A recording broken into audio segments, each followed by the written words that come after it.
Hello everyone, welcome to अध्ययन अध्यापन। तो यहाँ पर हम लोग पेपर 1 के सभी प्रश्नों को हल करेंगे।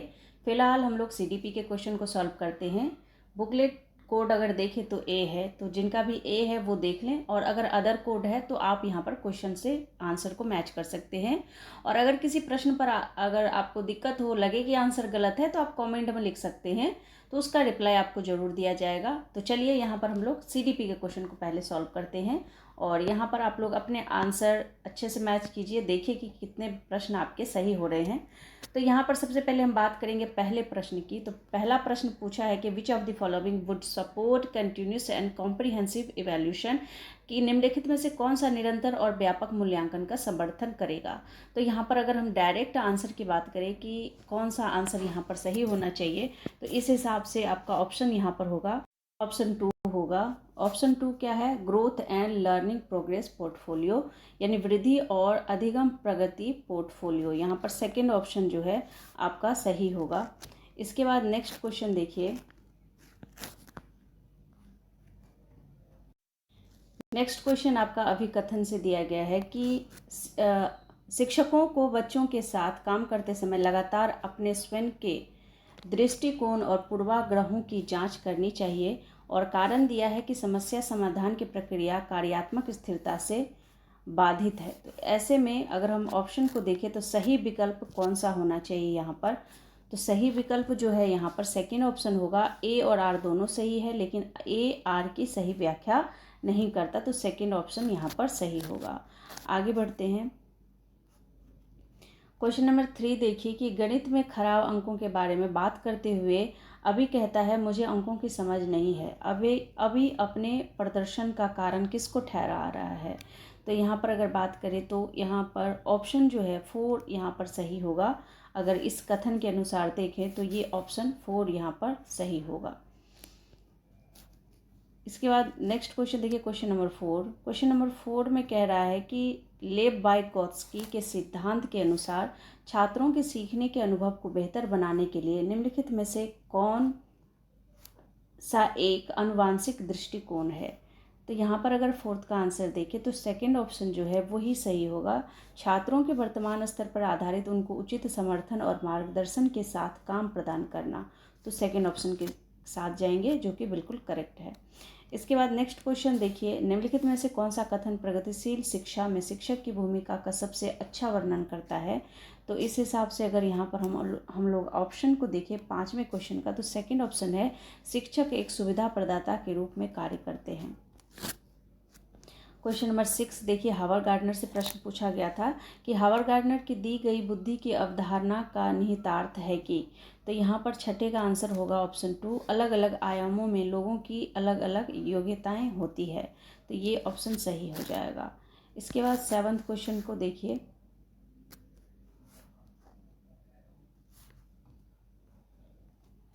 यहाँ पर दिया है कि निम्नलिखित अवधारणा के निरूपण का कौन सा क्रम बच्चों की संज्ञानात्मक क्षमताओं के उत्तरोत्तर विकास के अनुसार है? तो यहाँ पर 7th का आंसर यहाँ पर पहला ऑप्शन ही सही होगा कि क्रिया आधारित, छवि आधारित, संकेत आधारित। इसके बाद नेक्स्ट क्वेश्चन देखिए। क्वेश्चन 8 दिया हुआ है, अभिकथन से दिया है कि शिक्षकों को कक्षा में प्रभावी संज्ञान सुनिश्चित करने के लिए बच्चों को संवेगात्मक सहारा देना चाहिए, और कारण दिया है कि संवेग व संज्ञान एक दूसरे से जटिल रूप से संबंधित है। तो ऐसे में सही विकल्प कौन सा होना चाहिए? तो 8th का जो ऑप्शन है आपका पहला है, ए और आर दोनों सही है, ए आर की सही व्याख्या करता है। इसके बाद नेक्स्ट क्वेश्चन देखिए। क्वेश्चन नंबर 9 अगर देखें तो यहाँ पर दिया है कि विकास के संदर्भ में निम्नलिखित में से कौन सा कथन सही है? तो यहाँ पर अगर 9th क्वेश्चन की बात करें तो 9th का ऑप्शन हो जाएगा आपका सेकंड, विकास चक्रीय तरीके से होता है, रैखिक नहीं। इसके बाद नेक्स्ट क्वेश्चन देखिए, क्वेश्चन नंबर 10 दिया गया है, लेब वाइगोत्स्की के अनुसार बच्चे अपने स्वयं के व्यवहार को किस प्रकार नियमित करते हैं? तो यहाँ पर अगर 10th का आंसर देखें तो सेकेंड ऑप्शन होगा, आत्मवाक्य प्रयोग द्वारा। इसके बाद 11th क्वेश्चन को देखिए, कक्षा 5वीं के बच्चों को तैरने और डूबने की अवधारणाओं को पढ़ाने के लिए संरचनावाद में दृढ़ विश्वास रखने वाले शिक्षकों द्वारा कौन सा शैक्षणिक दृष्टिकोण अपनाया जाएगा? तो अगर यहाँ बात करें ऑप्शन की, तो सही ऑप्शन जो है 11th क्वेश्चन का आपका 4th ऑप्शन होगा, निर्देशित खोज यहाँ पर बिल्कुल सही है। इसके बाद देखिए नेक्स्ट क्वेश्चन दिया गया है कि निम्नलिखित में से कौन सी सार्थक सीखने के लिए एक प्रभावी स्मृति तकनीक नहीं पूछा है। तो यहाँ पर देखिए 12th का आंसर आपको पता है, इसका सही आपने लगाया है रटने व दोहराव, तो ये जो है बिल्कुल सही ऑप्शन हो जाएगा। इसके बाद नेक्स्ट क्वेश्चन नंबर 13 देखिए, निम्नलिखित में से कौन सा एक अच्छी तरह से तैयार किए गए आलोचनात्मक सोच वाले प्रश्न की विशेषता नहीं है। तो अगर यहाँ पर हम लोग 13 क्वेश्चन का आंसर देखें तो सेकेंड ऑप्शन होगा, यह मुख्य रूप से तथ्यात्मक जानकारी पर आधारित है। उसके बाद नेक्स्ट क्वेश्चन है क्वेश्चन नंबर 14, यहाँ पर अभिकथन से दिया हुआ है कि विविध सांस्कृतिक पृष्ठभूमि से छात्रों की ज़रूरतों को पूरा करने के लिए कक्षा शिक्षण को सांस्कृतिक रूप से उत्तरदायी होना चाहिए। वहीं कारण कह रहा है कि कक्षा में समता केवल मानकीकृत पाठचर्या व आकलन के द्वारा सुनिश्चित की जा सकती है।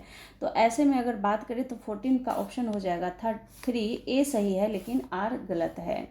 इसके बाद आगे की तरफ बढ़ते हैं। क्वेश्चन नंबर 15 देखिए कि जागृति को पता चल गया है कि उसका कुत्ता रस्टी एक गोल्ड रिट्रीवर है। जब वह एक और कुत्ते को देखती है जो रस्टी जैसा दिखता है लेकिन एक अलग नस्ल का है, तो वह उसे भी कुत्ता ही समझती है। जीन पियाजे के संज्ञानात्मक विकास के सिद्धांत के अनुसार यह किस अवधारणा को प्रदर्शित करता है। तो ऐसे में देखिए 15 का आंसर क्या होना चाहिए, तो ये समायोजन की बात हो रही है, समायोजन यानी कि 4th ऑप्शन सही होगा। क्वेश्चन नंबर 16 देखिए, heredity totally determined and individuals, आनुवांशिकता पूरी तरह से एक व्यक्ति के डैश का निर्धारण करती है। तो यहाँ पर अगर 16 का आंसर देखें तो पहला ही ऑप्शन हो जाएगा आपका, यहाँ पर पहला ऑप्शन सही होगा। इसके बाद नेक्स्ट क्वेश्चन देखिए, क्वेश्चन नंबर 17 दिया गया है कि शिक्षकों को कक्षा में प्रश्न पूछने पर ध्यान देना चाहिए और निर्देश देने के बजाय उन्हें प्रश्न पूछने के लिए प्रोत्साहित करना चाहिए। वही कारण बता रहा है कि बाल केंद्रित शिक्षा शास्त्र का अर्थ है कक्षा में बच्चों की आवाज़ को महत्व देना और उनकी प्रतिभागिता को सुनिश्चित करना। तो ऐसे में अगर हम सही ऑप्शन की तरफ बढ़े तो सही ऑप्शन क्या होगा 17 का। तो 17 का सही ऑप्शन आपका 1 होगा, यानी ए आर दोनों सही है, ए आर की सही व्याख्या करता है। तो first option will be right answer. इसके बाद अगर नेक्स्ट क्वेश्चन की बात करें तो यहाँ पर दिया है कि दोहरा व बारंबार किए जाने वाला जो व्यवहार है वो किसकी विशिष्ट पहचान है। तो अगर यहाँ पर आंसर की बात करें तो पहला ऑप्शन हो जाएगा स्वलीन क्रम विकार की, यानी ऑटिज्म स्पेक्ट्रम डिसऑर्डर की, पहला ऑप्शन सही होगा। इसके बाद 19th क्वेश्चन देखिए, 19th में कह रहा है कि शिक्षार्थी अधिगम प्रक्रिया में व्यस्त और सक्रिय रूप से शामिल महसूस करते हैं कब करते हैं, जब गतिविधियां उनके संदर्भ से संबंधित हो। ठीक है, तो ये पहला ऑप्शन सही होगा। इसके बाद नेक्स्ट क्वेश्चन है 20 दिया गया है कि आमतौर पर सीखने की अक्षमता या कठिनाइयों वाले बच्चों में क्या होता है यहाँ पर। तो ये आपका 3rd ऑप्शन होगा, एक जैसे दिखने वाले अक्षर और वर्ण को लेकर भ्रम होता है। तो ये यहाँ पर बिल्कुल सही होगा। इसके बाद नेक्स्ट क्वेश्चन है 21, ऐसे बच्चे जिन्होंने बहुत कम उम्र से गंभीर यहाँ पर सामाजिक अभाव का अनुभव किया है, आमतौर पर उनके विकास में देरी या बाधा उत्पन्न होती है और पुनर्वास के बावजूद विकास के कुछ क्षेत्रों में सुधार अधिक नष्ट होने की संभावना है। यह अवधि जिसमें विकास पर्यावरणीय समर्थन से महत्वपूर्ण रूप से प्रभावित होता है। तो ऐसे में यहाँ पर अगर हम सही ऑप्शन की बात करें तो कौन सा ऑप्शन सही होगा, तो बिल्कुल यहाँ पर होगा सेंसिटिव पीरियड, यानी संवेदनशील अवधि जो है यहाँ पर बिल्कुल सही होगा 4th ऑप्शन।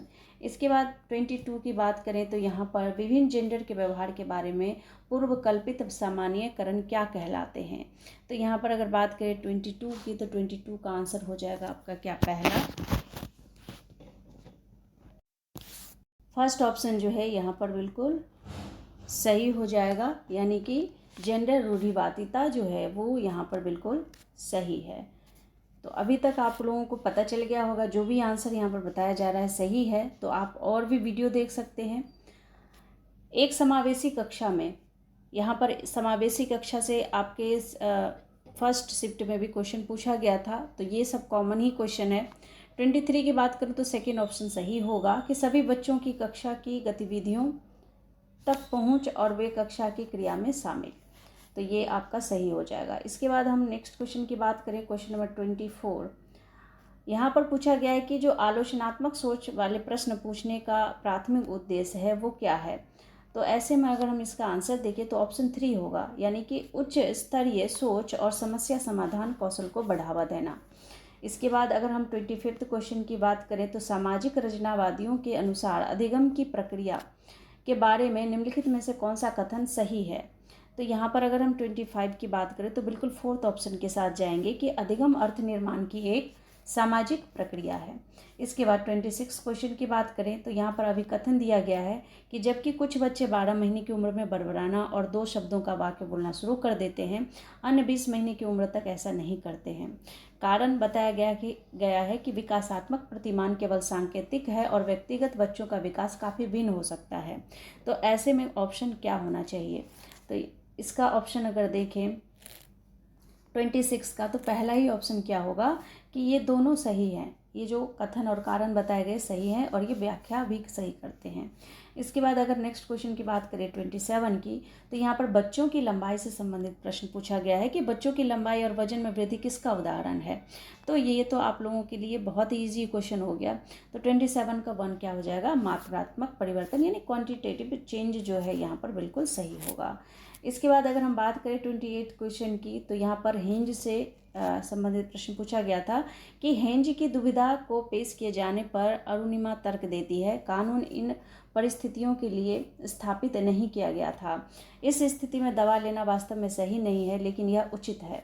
लॉरेंस कॉल्बर के सिद्धांत के अनुसार अरुणिमा नैतिक विकास की कौन सी अवस्था यहाँ पर पूछा गया है, कौन सी अवस्था है। तो ऐसे में देखिए इसका अगर सही ऑप्शन की बात करें हम लोग 28 की, तो सेकेंड ऑप्शन होगा नैतिकता का विरोधाभास। यहाँ पर क्या होगा, नैतिकता का विरोधाभास, व्यक्तिगत अधिकार व लोकतांत्रिकता। तो ये ऑप्शन आपका यहाँ पर सही होगा। 29 क्वेश्चन की बात करें तो प्रतिभाशाली बच्चों के संदर्भ में निम्नलिखित में से कौन सा सही है। तो यहाँ पर अगर बात करें 29 का, तो फोर्थ ऑप्शन होगा कि प्रतिभाशाली छात्र अन्य छात्रों की तुलना में अपेक्षाकृत उन्नत गति से सीखते हैं। ठीक है, तो ये ऑप्शन सही होगा। इसके बाद लास्ट क्वेश्चन देखिए, जीन पियाजे के अनुसार निम्नलिखित में से कौन सी क्षमताएं पूर्व संक्रियात्मक अवस्था की विशेषता है। तो 30 क्वेश्चन का अगर यहाँ पर आंसर देखें हम लोग, तो फोर्थ ऑप्शन सही होगा, प्रतीकात्मक खेल और जीववाद, यहाँ पर बिल्कुल सही होगा। तो ये हो गए आपके CDP के क्वेश्चन। आगे हम लोग मैथ के क्वेश्चन को सॉल्व करते हैं। तो ये आपका हो गया मैथ का क्वेश्चन, यहाँ पर से स्टार्ट हो गया। तो मैथ के क्वेश्चन में देखिए क्या दिया गया है। यहाँ पर अगर बात करें तो गणित की कक्षा में विद्यार्थियों में व्यक्तिगत भिन्नता की पहचान के लिए निम्नलिखित में से कौन सी आकलन तकनीक उपयुक्त नहीं होगी। यहाँ पर नहीं पूछा है, तो इस हिसाब से यहाँ पर ऑप्शन हो जाएगा कि आपका योगात्मक आकलन, यानी कि पहला हो जाएगा समेटिव असेसमेंट। इसके बाद नेक्स्ट क्वेश्चन देखिए 32 का।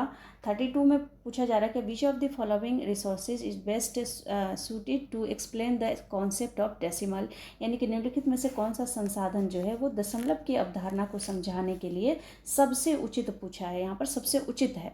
तो ऐसे में देखिए 32 का आंसर हो जाएगा क्या, सेकेंड, यानी कि डायनेस ब्लॉक्स जो है बिल्कुल यहाँ पर 32 का सही ऑप्शन हो जाएगा। डायनेस ब्लॉक्स भी होगा यहाँ पर, एक मिनट, डायनेस ब्लॉक्स होगा और कौन सा होगा, एक ग्राफ पेपर भी होगा। तो ऐसे में सेकेंड ऑप्शन जो है B और D आपका सही होगा, B और D जी सही है। इसके अलावा देखिए नेक्स्ट क्वेश्चन की तरफ बढ़े। नेक्स्ट क्वेश्चन क्या है 33। अगर बात करें यहाँ पर किसी भी क्वेश्चन में अगर आपको लगे डाउट है तो आप बिल्कुल यहाँ पर कमेंट कर सकते हैं। और यहाँ पर देखिए नेक्स्ट क्वेश्चन है कि एक कक्षा में विद्यार्थी प्रतिशतता छूट पर आधारित प्रश्नों को हल कर रहे हैं। एक प्रश्न में विद्यार्थियों को प्रत्येक मोटरसाइकिल पर 8% छूट के साथ 2 मोटरसाइकिलों के मूल्य का परिकलन करने की आवश्यकता है। एक समूह दोनों मोटरसाइकिलों के कुल मूल्य का परिकलन करता है और फिर कुल मूल्य में से क्या करता है, 16% काट लेता है। और इस समूह द्वारा प्रयोग की गई विधि कौन सी है। अब देखिए यहाँ पर आपको विधि से प्रश्न पूछा गया है, तो इस हिसाब से कौन सी विधि यहाँ पर प्रयोग की जा रही है, तो यहाँ पर सेकेंड ऑप्शन होगा आपका क्या, प्रश्न को हल करने की वैकल्पिक कार्यनीति। इसके बाद चलिए आगे बढ़ते हैं। 34 क्वेश्चन का अगर हम यहाँ पर ऑप्शन देखें तो 34 आपको यहाँ पर एक फ्रैक्शन दिया गया था और यहाँ पर पूछा कि इन डिक्रीजिंग ऑर्डर या कि डिसेंडिंग ऑर्डर में आपको यहाँ पर बताना थी कौन सा ऑप्शन यहाँ पर सही होगा। तो 34 का ऑप्शन हो जाएगा आपका 4th, यानी कि क्या, ये वाला जो ऑप्शन है आपका ये सही होगा। 1/9, 12/63, 3/7, 1/9 जो है ये आपका सही ऑप्शन हो जाएगा। इसके बाद हम लोग नेक्स्ट क्वेश्चन की तरफ बढ़ें तो 35 क्वेश्चन आता है। 35 क्वेश्चन देखिए कि निम्नलिखित में से बच्चों के लिए कौन सा अधिगम अनुभव समाज तथा दैनिक जीवन में गणित के योगदान को प्रतिबिंबित करता है। तो यहाँ पर अगर ऑप्शन देखें तो कौन सा ऑप्शन यहाँ पर सही होगा 35 क्वेश्चन का, तो 4th ऑप्शन सही होगा कि छोटे छोटे जो समूह वाले ऐसे खेल खेलना जो गणितीय कौशल एवं अवधारणाओं को क्या करना, अवधारणाओं पर आधारित हो। तो 4th ऑप्शन सही होगा। इसके बाद 36 क्वेश्चन देखिए। 36 का यहाँ पर क्या बोला जा रहा है कि निम्नलिखित में से क्या गणित की एक प्रयोगशाला की विशेषताओं को निरूपित करता है। तो यहाँ पर 36 का ऑप्शन हो जाएगा क्या आपका, अगर यहाँ पर बात करें तो बी और सी ऑप्शन जो है आपका बिल्कुल सही होगा। तो इस हिसाब से 4th ऑप्शन आपका क्या हो जाएगा, सही हो जाएगा। 4th ऑप्शन के साथ जाएंगे। इसके बाद देखिए नेक्स्ट क्वेश्चन यहाँ पर 37 पूछा गया है। 37 में बोल रहा है कि 1 करोड़ क्या होता है, तो 1 crore is equal to 10 million होता है। तो देखिए कितना इजी क्वेश्चन पूछा था, ठीक था, क्वेश्चन का जो लेवल था वो बिल्कुल सही था। और यहाँ पर देखिए कुछ क्वेश्चन होते ही हार्ड हैं, वो हर एग्जाम में पूछा जाता है। ऐसा 1-2 क्वेश्चन ऐसे होते हैं हार्ड ही होते हैं। किसी सप्ताह में एक दंत चिकित्सालय में मरीजों की संख्या इस प्रकार थी। तो इस प्रकार का यहाँ पर क्वेश्चन पूछा गया था आप लोगों से। तो यहाँ पर देखिए इसका जो हम आंसर देखें अगर 38 का, यहाँ पर ये इस प्रकार से दिया और यहाँ पर पूछा है कि क्या ऑप्शन इसका सही रहेगा। तो यहाँ पर ऑप्शन जो है आपका सही रहने वाला है 4th ऑप्शन, मरीजों की कुल संख्या 200 थी। तो ये जिन्होंने भी लगाया है बिल्कुल सही है। और इसके बाद नेक्स्ट क्वेश्चन देखिए। 39 क्वेश्चन पूछा जा रहा है कि निम्नलिखित में से किन भारतीय गणितज्ञों को संख्यात्मक विश्लेषण के संस्थापक के रूप में जाना जाता है। तो यहाँ पर अगर बात करें इसके आंसर की, तो आंसर क्या होना चाहिए 39 क्वेश्चन का 4th ऑप्शन होगा, यानी कि आर्यभट्ट। आर्यभट्ट जो है यहाँ पर बिल्कुल आर्यभट्ट। और कौन सा होगा, देखिए आर्यभट्ट होगा और कौन सा होगा यहाँ पर,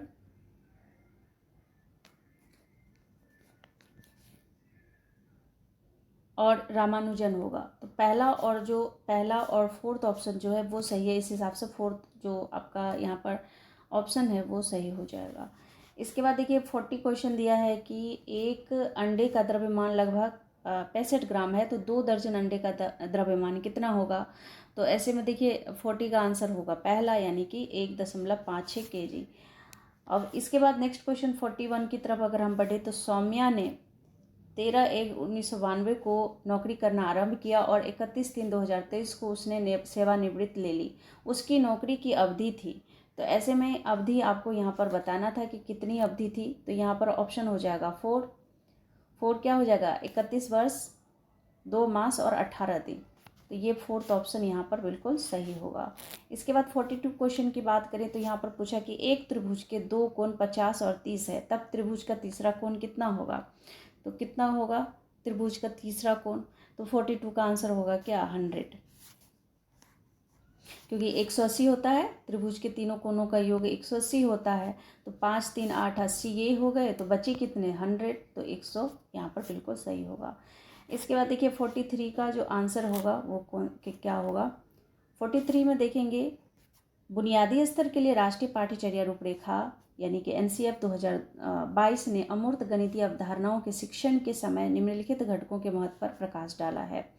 तो ऐसे में देखिए इसका ऑप्शन क्या होना चाहिए, 43 का ऑप्शन क्या होना चाहिए। तो यहाँ पर देखिए थर्ड ऑप्शन जो है आपका बिल्कुल सही होगा, थर्ड ऑप्शन सही होगा। इसके बाद नेक्स्ट क्वेश्चन 44 का अगर हम देखें तो 2 स्तंभ दिए गए हैं और यहाँ पर क्या करना है, आपको सही स्तंभ का मिलान यहाँ पर बताना है कि कौन सा सही है। तो ऐसे में 44 का आंसर अगर हम देखें तो 44 का आंसर हो जाएगा ऑप्शन 3। ऑप्शन 3 हो जाएगा क्या, A का 3, B का 4, C का 2 और D का 1, ये आपका ऑप्शन सही है। इसके बाद देखिए नेक्स्ट क्वेश्चन पूछा है यहाँ पर 22 यहाँ पर हेक्टोमीटर और 8 डेकामीटर बराबर कितना है। तो यहाँ पर अगर पूछा गया है तो इसका आंसर जो है आपका 45 का थर्ड हो जाएगा 2280 मीटर। इसके बाद नेक्स्ट क्वेश्चन है 46 का। 46 का अगर हम यहाँ पर देखें तो यहाँ दिया है, अगर ये क्वेश्चन दिया है कि यहाँ पर x/y = p/q, तो निम्नलिखित में से कौन सा सत्य है, सत्य पूछा है यहाँ पर, कौन सा ट्रू है। तो इस हिसाब से देखिए तो आपका ऑप्शन जो है, ऑप्शन आपका पहला सही है, बी सही है और इसके हिसाब से सी सही है। तो ऐसे में आपका ऑप्शन हो जाएगा फोर्थ ऑप्शन, फोर्थ ऑप्शन बिल्कुल सही होगा। इसके बाद देखिए 47 में पूछा था कि ये जो यहाँ पर दिया है ये किसके बराबर है। तो 47 का आंसर आप यहाँ पर बिल्कुल आंख मूंद के लगा सकते हैं, किसे, सेकंड ऑप्शन को, 0। इसके बाद नेक्स्ट क्वेश्चन देखिए 48 में दिया है कि संख्याओं के बारे में निम्नलिखित में से कौन सा कथन सत्य है। तो यहाँ पर 48 का आंसर क्या होना चाहिए, 48 का आंसर आपका हो जाएगा ऑप्शन 3। ऑप्शन 3 यहाँ पर यानी कि आपका हो जाएगा B, C और D, थर्ड ऑप्शन यहाँ पर बिल्कुल सही होगा। 49 क्वेश्चन की बात करें तो यहाँ पर पूछा है कि कथन गणित उन स्तरों में पदानुक्रमित है जो कि तार्किक रूप से व्यवस्थित है के लिए निम्नलिखित में से कौन से सही उदाहरण है। तो यहाँ पर कौन से सही उदाहरण है, अगर हम बात करें 49 क्वेश्चन की, तो 49 में अगर हम सही ऑप्शन की बात करें तो यहाँ पर आपका ऑप्शन कौन सा होगा, एक ऑप्शन होगा आपका बी और दूसरा क्या होगा, सी, कि गुणन योग की अवधारणा का अनुपालन करता है और उस पर विकसित होता है। वहीं सी का देखिए तो संख्या बोध का योग और व्यकलन की अवधारणा से पूर्व विकसित करने की जो आवश्यकता होती है। तो यहाँ पर क्या हो जाएगा आपका ऑप्शन 49 का ऑप्शन सेकंड हो जाएगा, बी और सी। क्वेश्चन नंबर 50 की बात करें तो 12,000 + 1300 + 2 10 = तो यहाँ पर 12,000 फिर है यहाँ पर 1,300 और उसके बाद है 20 किसके इक्वल में होगा। तो यहाँ पर आप इसको आराम से जोड़ सकते हैं, किसके इक्वल में होगा। तो देखिए 50 का ऑप्शन क्या होना चाहिए, थर्ड होना चाहिए, इसके नज़दीक में है तो ये आपका यही सही हो जाएगा। 50 का क्या हो जाएगा, थर्ड ऑप्शन हो जाएगा, ठीक है। तो ये तो इजी ही था क्वेश्चन। इसके बाद देखिए 51 का अगर हम बात करें, समीकरण पढ़ाते समय शिक्षिका अद्वितीय हल वाले रैखिक समीकरण की अवधारणा को समझाती है। वह आगे पूछती है, अगर हल दिया गया हो तो आप कितने समीकरण बना सकते हैं। तो यहाँ पर देखिए 51 का ऑप्शन जो है आपका होना चाहिए फोर्थ ऑप्शन, 2 समीकरण जो है यहाँ पर बिल्कुल सही होगा।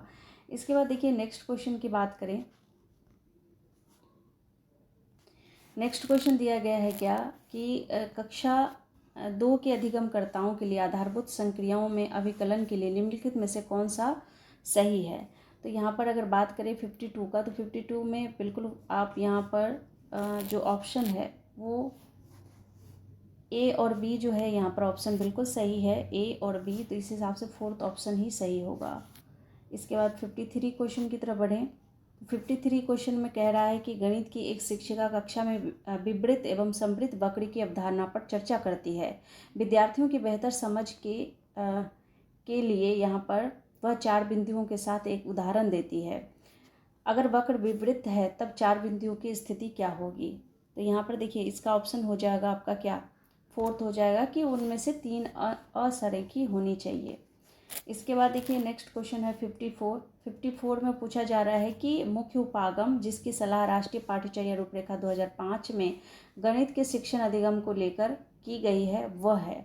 तो 54 की बात करें तो यहाँ पर बिल्कुल फोर्थ ऑप्शन जो है बिल्कुल सही होगा, यानी रचनात्मकतावाद। इसके बाद देखिए यहाँ पर द मिसिंग नंबर यहाँ पर बताना है आपको कि जैसे 43 है, 47, 53, 59 है। तो ऐसे में जो ये फिलिंग द ब्लैंक्स है यहाँ पर कौन सा नंबर होना चाहिए, और नेक्स्ट नंबर यहाँ पर इन्होंने बता दिया है 67, 71, 73। तो यहाँ पर देखिए बिल्कुल 1 होगा, यहाँ पर क्या 61 होगा, ठीक है। इसके बाद नेक्स्ट क्वेश्चन देखिए, नेक्स्ट क्वेश्चन है कि गणित के कक्षा में शिक्षक भिन्न भिन्न कोणों की अवधारणा को समझाता या समझाती है, उसे यह अनुभूति होती है कि कैंची डैश को समझाने के लिए सर्वोत्तम उदाहरण है। अब देखिए कितना सुंदर क्वेश्चन दिया है। अगर बात करें यहाँ पर 56 की, तो यहाँ पर पहला ऑप्शन क्या हो जाएगा सही, यानी कि ए और बी जो है शीर्षाभिमुख कोण और कोणों का रैखिक युगल, यहाँ पर पहला ऑप्शन जो है आपका सही होगा। इसके बाद 57 की बात करें तो 57 में क्वेश्चन दिया गया था कि राजू के पास प्रत्येक 20 एल वाले प्रत्येक 5 बर्तनों में तारपीन का तेल है, उसने इसे 5 लीटर वाले 10 बर्तनों में, 2 लीटर वाले 10 बर्तनों और बाकी को 1 लीटर वाले बर्तनों में भरा है। तो यहाँ पर पूछा है कि जो 1 लीटर वाले बर्तन है ना उनकी संख्या कितनी है। तो देखिए यहाँ पर अगर संख्या की बात करें तो बिल्कुल यहाँ पर संख्या हो जाएगी 30, यानी कि सेकंड ऑप्शन जो है यहाँ पर बिल्कुल सही होगा। इसके बाद 58 पर चलते हैं कि निम्नलिखित में से किस अक्षर की कोई सममित रेखा नहीं है। तो देखिए यहाँ पर 58 का जो पहला ऑप्शन है एल ही है यहाँ पर। इसके बाद देखिए 59 का जो इक्वेशन है ये आपको सॉल्व करना है, ये स्टार की जगह क्या होना चाहिए और इस हिसाब से ये आंसर होगा। तो स्टार का जो मान है वो आपको निकालना है। तो 59 का आंसर होगा क्या 5, यहाँ पर बिल्कुल सही होगा, फोर्थ ऑप्शन। इसके बाद देखिए 60 क्वेश्चन का भी ऐसे ही आपको क्या करना था कि 5, 1, 0, 3, 9 और 6 से बनी सबसे बड़ी और सबसे छोटी 6 अंकों की संख्या का अंतर बताना था। पहले आपको क्या करना था, यहाँ पर बड़े अंक बना लेने थे इसी अंक से, फिर छोटे बनाने थे, फिर उसको क्या कर देना था माइनस कर देना था।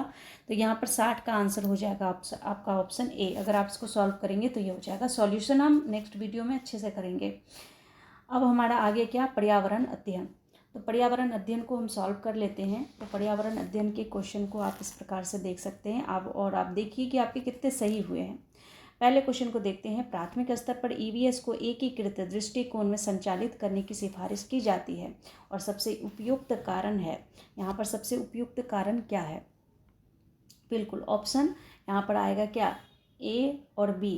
इस हिसाब से ऑप्शन सी आपका सही होगा कि ईवीएस विषयों से मुद्दों को आकर्षित करता है, जैसे विज्ञान, सामाजिक विज्ञान और पर्यावरण शिक्षा, और यह समग्र समझ विकसित करने में भी क्या करता है, मदद करता है।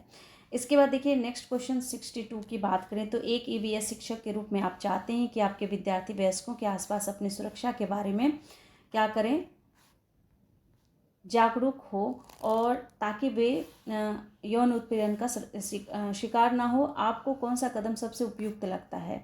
तो देखिए यहाँ पर अगर हम ऑप्शन की बात करें तो यहाँ पर 62 का ऑप्शन आप बिल्कुल सी लगाएंगे, गुड टच और बैड टच के बारे में वर्कशॉप आयोजित करके। तो थर्ड ऑप्शन जो है बिल्कुल सही है।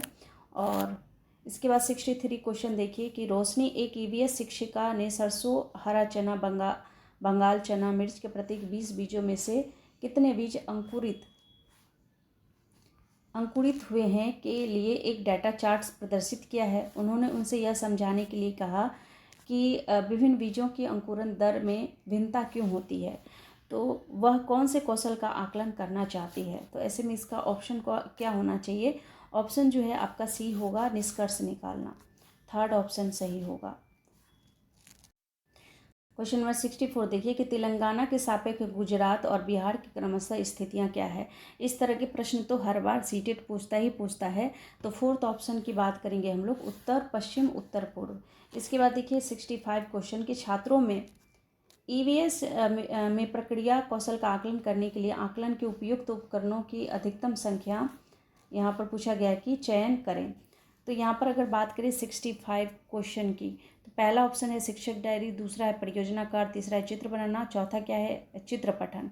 तो इस हिसाब से अगर हम 65 क्वेश्चन का आंसर देखें तो ऑप्शन 2 जो है आपका सही होगा। कैसे? बी हो जाएगा परियोजना कार्य, सी हो जाएगा चित्र बनाना और डी क्या हो जाएगा चित्र पठन। तो ये आपका सही होगा। इसके बाद नेक्स्ट क्वेश्चन देखिए 66 क्या कह रहा है कि किसी केंद्र शासित प्रदेश के मानचित्र के एक कोने पर नीचे दिए गए पैमानों को दर्शाया गया है। पैमाना 1 सेंटीमीटर बराबर कितना है, यहाँ पर दिया हुआ है वैल्यू। और आपको क्या करना है, यदि कोई व्यक्ति इस मानचित्र पर दो शहरों के बीच की दूरी 19.7 सेंटीमीटर मापता है तो इन दोनों शहरों के बीच की वास्तविक दूरी है लगभग। अब देखिए ये जो है ना सीटेट का फेवरेट क्वेश्चन है। यहाँ पर वैल्यू चेंज हो जाता है लेकिन क्वेश्चन जो है ये पूछा ही जाता है। तो यहाँ पर अगर हम 66 क्वेश्चन की बात करें तो ऑप्शन 3 के साथ जाएंगे 31 किलोमीटर। इसके बाद देखिए नेक्स्ट क्वेश्चन 67 है कि पर्वतारोहियों को अधिक ऊंचाई पर नाक से खून बहने का कारण होता है। तो क्या कारण होता है वो यहाँ पर आपको ऑप्शन को देखकर बताना है। तो यहाँ पर 67 का आंसर होना चाहिए क्या, 1 होना चाहिए कि जो रक्त वाहिकाओं में दबाव बाहरी दबाव से अधिक हो जाता है। इसके बाद देखिए नेक्स्ट यहाँ पर दिया गया है कि निम्न में से ऊष्मा के कुचालक समूह का चयन करें। तो ऐसे में 68 का आंसर क्या होना चाहिए, 68 का आंसर आपका हो जाएगा 4th ऑप्शन, ऊन, प्लास्टिक और लकड़ी। इसके बाद 69 क्वेश्चन देखिए, पहले दिन से 10वें दिन तक बीज किस प्रकार अंकुरन में आते हैं, लिखिए। रीता ने अंकुरन का पाठ पढ़ाने से पहले अपने विद्यार्थियों को यह कार्य दिया। वह अपने छात्रों की कौन सी क्षमता का आकलन करने की कोशिश कर रही है। तो देखिए यहाँ पर अगर बहुत अच्छी बेहतरीन प्रश्न है और ऐसे ही प्रश्न सीटेट पूछता है। तो यहाँ पर देखिए 69 का जो क्वेश्चन का आंसर होना चाहिए वो क्या होना चाहिए। तो देखिए पहला ऑप्शन क्या है यहाँ पर, यह चित्र बनाना, तो ये भी होगा। बी होगा अनुमान करके अंकुरित बीज कैसे लिखेंगे, ऐसे, ये भी ऑप्शन सही है। और इसके बाद आपका ऑप्शन हो जाएगा निरीक्षण करें और रिकॉर्ड करें। तो इस हिसाब से ऑप्शन आपका हो जाएगा क्या, 4th option, A B C इसी में है, तो ये ऑप्शन सही होगा। इसके बाद देखिए 70 क्वेश्चन को पढ़ेंगे। पौधों की एक प्रजाति एक्स है जो बहुत अधिक संख्या में पैदा होती है लेकिन पूरे विश्व में भारत के वाय भाग में ही यह पाई जाती है। यह किस प्रकार की प्रजाति है। तो यहाँ पर 70 का आंसर देखेंगे तो 3rd ऑप्शन हम जाएंगे स्थानिक जो है बिल्कुल यहाँ पर सही होगा। इसके बाद 71 का क्वेश्चन है कि ईवीएस में पर्यावरण अर्थात, यहाँ पर 71 का यहाँ पर बड़ा अच्छा क्वेश्चन है, क्या होगा यहाँ पर। तो ये ऑप्शन हो जाएगा आपका क्या, 4th ऑप्शन हो जाएगा, यानी ए बी सी, यानी मानव निर्मित पर्यावरण है। पर्यावरण का अर्थ यहाँ पर पूछा है प्राकृतिक पर्यावरण, सामाजिक पर्यावरण और सांस्कृतिक पर्यावरण, तो ये सभी होगा, उपयुक्त सभी। इसके बाद 72 क्वेश्चन का यहाँ पर देखिए हाथियों से संबंधित प्रश्न, कि हाथियों के विषय में वह कथन चुनिए जो सही नहीं है। अब देखिए यहाँ पर सही है, अगर आपने पढ़ के टिक कर दिया फिर गलत हो जाएगा, क्योंकि जल्दीबाजी में कई स्टूडेंट ऐसा कर जाते हैं। तो 72 का यहाँ पर देखिए अगर आंसर देखें तो 2nd ऑप्शन होगा क्या, एक झुंड में 20 से 25 हथिनियाँ और उनके बच्चे होते हैं, 14 से 15 ही होते हैं। देखिए अगर आपने नोट्स नहीं पढ़े हैं ना तो फिर गड़बड़ हो जाएगा, 14 से 15 ही होते हैं जिसमें मादा हथिनी होती है और बच्चे होते हैं। तो यहाँ पर यही ऑप्शन गलत था, तो इसीलिए यही आंसर होगा। इसके बाद देखिए 73 का क्वेश्चन है कि ईवीएस कक्षाओं में मानचित्र पठन गतिविधि छात्रों में कुछ योग्यताओं और कौशलों का क्या करता है, विकास करता है, वे हैं। अब देखिए यहाँ पर जो ऑप्शन दिया है वो बिल्कुल ध्यान से पढ़ना है। तो 73 का यहाँ पर आंसर अगर बात करें तो यहाँ पर जो बी और सी है, बी यानी स्थानों की दिशाओं को समझना और सी है प्रतीकों और पैमानों को समझना। तो 4th ऑप्शन जो है बिल्कुल यहाँ पर सही होगा, 73 का 4th ऑप्शन। इसके बाद 74 में अगर हम देखें तो देखिए ये क्वेश्चन भी हर बार पूछा जाता है कि आपका घर एक्स पर स्थित है तथा आपका विद्यालय वाई पर स्थित है। आपके घर से विद्यालय तक के लिए कोई सीधी सड़क नहीं है, अतः आप पहले ए पर जाते हैं जो एक्स के ठीक उत्तर में लगभग 125 मीटर की दूरी पर है। फिर आप बी पर जाते हैं जो ए के ठीक पश्चिम में 75 मीटर की दूरी पर है। फिर आप सी पर जाते हैं जो बी के ठीक उत्तर में लगभग 150 मीटर दूरी पर है। और अंत में आप वाई पर अपने विद्यालय पहुंचते हैं जो सी के ठीक पूर्व में 75 मीटर की दूरी पर है। अब यहाँ पर पूछा है कि वाई पर आपके विद्यालय के सापेक्ष एक्स पर आपके घर की सही दिशा क्या होगी। तो देखिए क्वेश्चन ऐसे ही पूछा जाता है और एक क्वेश्चन तो इस प्रकार का पूछा ही जाता है। तो यहाँ पर अगर आंसर की बात करें तो ठीक दक्षिण जो है यहाँ पर बिल्कुल सही होगा, सेकेंड ऑप्शन सही होगा। 74 का सेकेंड ऑप्शन सही होगा। अब देखिए 75 क्वेश्चन को देखते हैं। सलीम और राजू स्कूल जाने वाले बच्चे हैं। सलीम को तला हुआ खाना और मैदा से बने उत्पाद बहुत पसंद है और दूसरी तरफ यहाँ पर राजू घर का बना स्वस्थ खाना खाता है, लेकिन वह पालक और अन्य हरी पत्तीदार सब्जियाँ कभी नहीं खाता। दोनों को निम्नलिखित में से क्रमशः किस प्रकार से पीड़ित होने की संभावना है। अब देखिए यहाँ पर जो क्वेश्चन है 75 का, यहाँ पर ऑप्शन क्या होना चाहिए, तो यहाँ पर थर्ड ऑप्शन होगा कि मोटापा और अनीमिया जो है यहाँ पर संभव है। इसके बाद अगर बात करें 76 क्वेश्चन की कि निम्नलिखित में से उस समूह को चुनिए जो मिश्र धातुओं से बना है। मिश्र धातु से कौन कौन सा बना है तो यही बताना आपको। तो स्टील, ब्रास और ब्रॉन्ज जो है यहाँ पर सही होगा। इसके बाद 77 क्वेश्चन अभिकथन और कारण से पूछा गया है। यहाँ पर अगर हम अभिकथन कारण को पढ़ें तो देखिए ईवीएस के पाठ्य पुस्तकों में कहानियों और व्याख्यानों का उपयोग किया गया है और यहाँ पर कारण दिया है कि उद्देश्य है कि बच्चे को संवेदनशील बनाना, क्योंकि वह कहानी में पात्रों के साथ तदानुभूति रख सकता है। पाठ्य पुस्तकें बच्चों को हमारे समाज के भीतर मौजूद व्यापक मतभेदों के प्रति संवेदनशील बनाना चाहिए। तो ऐसे में देखिए यहाँ पर अगर बात करें तो इसका जो आंसर होगा वो हो जाएगा क्या, ए और आर जो है वो दोनों सही है। ठीक है, तो यही सही हो जाएगा, आपका पहला ऑप्शन सही हो जाएगा। इसके बाद देखिए 78 क्वेश्चन की बात करें। 78 में बोला गया है कि पृथ्वी के आयतन में निम्नलिखित होते हैं। तो पृथ्वी के आयतन में यहाँ पर आपको ऑप्शन को देकर बताना है क्या होना चाहिए। तो देखिए मेंटल होता है और उसके बाद करोड़ होता है, तो ये 84% होता है, ये 15% होता है। तो सेकंड ऑप्शन जो है यहाँ पर बिल्कुल सही होगा।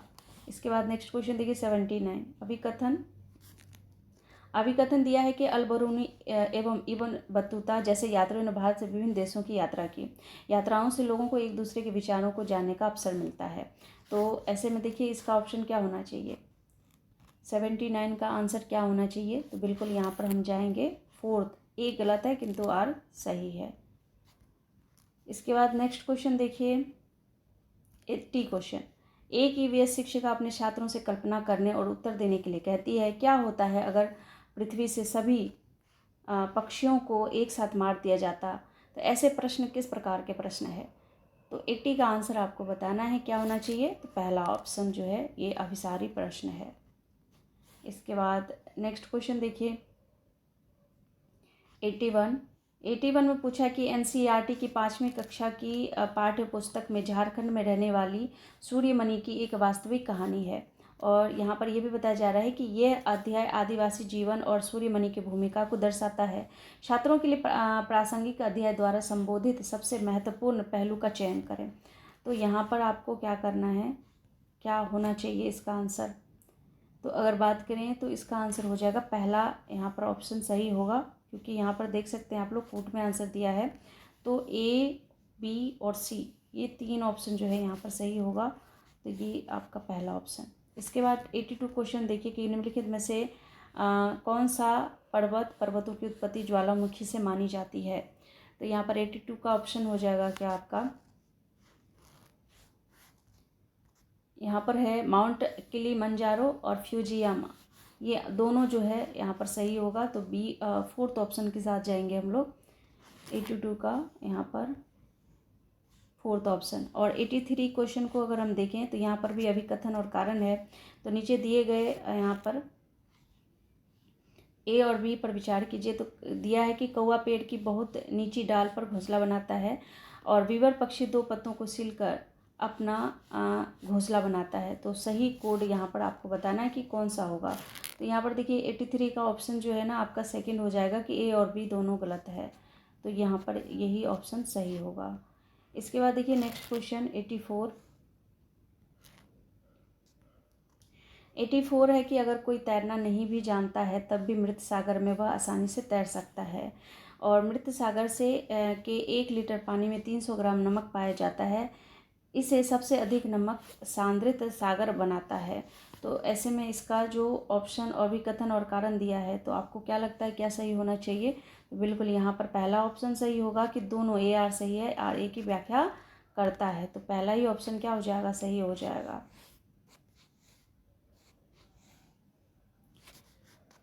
इसके बाद देखिए समर अपने छात्रों से अपने परिवार के सदस्यों से सलाह लेने के लिए कहता है कि वे अलग अलग तरीक़ों से यहाँ पर पकाए गए अलग अलग खाद्य पदार्थों के नामों का पता लगाएं कि भाप देना, भुनना, उबलना, तलना सबसे उपयुक्त जो यहाँ पर पूछा है कि उपयुक्त जो कारण है डैश है। तो यहाँ पर देखिए 85 का आंसर होगा ऑप्शन 3, बच्चों को समूहों में कार्य करने के लिए अवसर प्रदान करना। तो ये आपका सही हो जाएगा। इसके बाद देखिए 86 का यहाँ पर पूछा जा रहा है कि निम्नलिखित में से कौन सा प्राथमिक स्तर पर ईवीएस पढ़ाने में भावात्मक रणनीतियों को सबसे अच्छा दर्शाता है। तो यहाँ पर देखिए अगर बात करें हम लोग 86 का आंसर यहाँ पर बिल्कुल 4th ऑप्शन होगा आपका, क्या ए, बी और सी, 4th ऑप्शन यानी कि चर्चा। उसके बाद हो जाएगा प्रदर्शन, उसके बाद क्षेत्र भ्रमण, यहाँ पर 3 ऑप्शन सही होगा। इसके बाद देखिए यहाँ पर अगर हम बात करें 87 क्वेश्चन की, ईवीएस पाठ्यचर्या सीखने के सामाजिक रचनावादी परिप्रेक्ष्य में तैयार किया गया है और बच्चों के गहन अध्ययन के साथ बच्चों के सीखने के बारे में पियाजे के विचार सामाजिक रचनावादी परिप्रेक्ष्य का प्रतिनिधित्व करते हैं। तो यहाँ पर अगर बात करें हम लोग सही ऑप्शन की, तो यहाँ पर 87 का जो आंसर होगा पहला हो जाएगा। पहला क्या कह रहा है कि कथन 1 और कथन 2 दोनों सही है। तो ये आपका यहाँ पर सही हो जाएगा। 88 देखिए 88 यहाँ पर बोला कि भारत में 7:30 PM और उसी दिन 2 PM होगा। तो यहाँ पर पूछा है कि यहाँ पर 88 का क्या ऑप्शन होना चाहिए, कौन सा आंसर होना चाहिए? तो ये लंदन में ही होगा। तो लंदन में जो है आपका यहाँ पर सही होगा। इसके बाद देखिए यहाँ पर निम्नलिखित में से कौन सी रणनीति यात्रा थीम को पढ़ाते समय जांच यानी इंक्वायरी को बढ़ावा देती है? तो ये आपका ऑप्शन यहाँ पर 89 का हो जाएगा। सेकंड ऑप्शन छात्रों से उनके या उनके पड़ोसियों की यात्रा के अनुभवों को बताने के लिए कहना। लास्ट क्वेश्चन ईवीएस का, और यहाँ पर दिया है कि ईवीएस पढ़ाते समय शिक्षक निम्नलिखित विधियों का पालन करता है: सोचो, जोड़ो, साझा करो, पारस्परिक यहाँ पर सहपाठी, ट्यूशन, जिज्ञासा और जिगसॉ यहाँ पर कहते हैं, रणनीति, सहपाठी, पुनरीक्षण, ये उदाहरण है। तो ये किसका उदाहरण है? ये है रचनात्मक उपागम का। तो यहाँ पर हम लोगों ने सीडीपी किया, उसके बाद हमने ईवीएस किया, उसके बाद हमने मैथ के क्वेश्चन सॉल्व किए।